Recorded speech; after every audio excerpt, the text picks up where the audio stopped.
Greetings, Cobra people. Nick from Acton Custom. The subject for this afternoon's video is the venerable Jaguar independent rear suspension.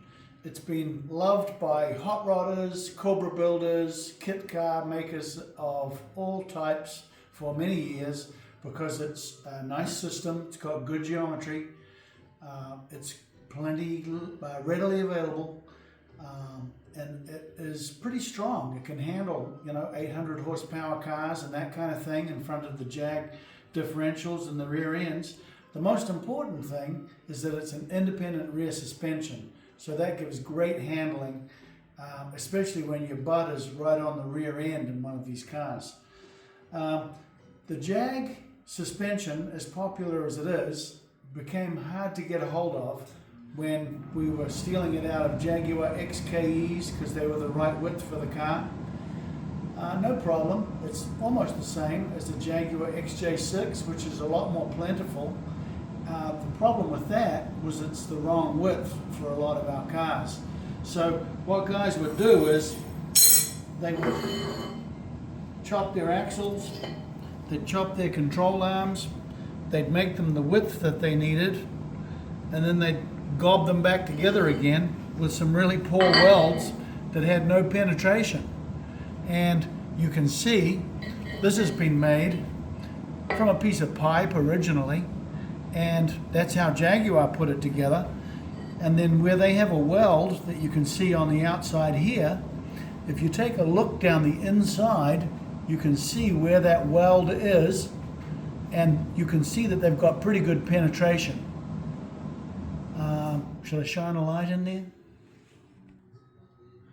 So Bonnie's showing you the line on the outside of this where they've put the forging on the end against the pipe, and if she gets a good camera angle and a light angle, you can see the electrical resistance welding where they've used that to get good penetration to assemble those parts together. The problem is, when this has been done poorly by somebody that doesn't understand the process, is they finish up with something like this happening in their car where the control arm has broken apart. And what I'm doing here is I'm just taking the last of the weld out. I'm going to knock out this sleeve tube that they used in there, which is the wrong size. It's undersized, as you can see by it rattling around in there.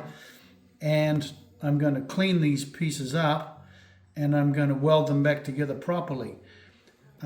What I've done here is I've taken the control arm that survived from the car, and I've just made a simple fixture to align the shafts at either end relative to each other. We've got a spacer underneath it to hold this arm at the right height in the 4 mounting points. So we're getting ready to take pieces, put them into our fixture, and put them back together with a correct fitting piece of DOM steel tubing on the inside. And then what we do after we've put them back together properly, we will add a couple of our Jag control arm gussets. And these do a couple of things. They do a diagonal bracing on the fore and aft movement in the car, especially if you get some traction with your foot-wide tires. The other thing is you can see where the seam is here. So not only will these gussets be bracing your control arm, they'll be bridging across where we do the weld joint. So that's what I'm working on this afternoon. There's another version of that here that somebody sent me for repair. And so there's another Jag control arm.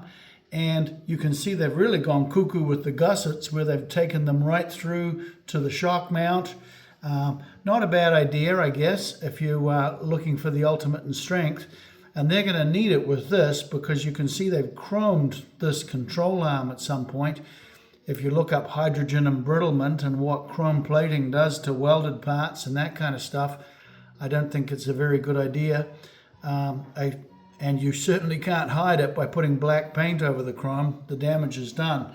But yeah, there's a couple of versions of beefing up and strengthening and most importantly, setting these Jag control arms to the right width for our application.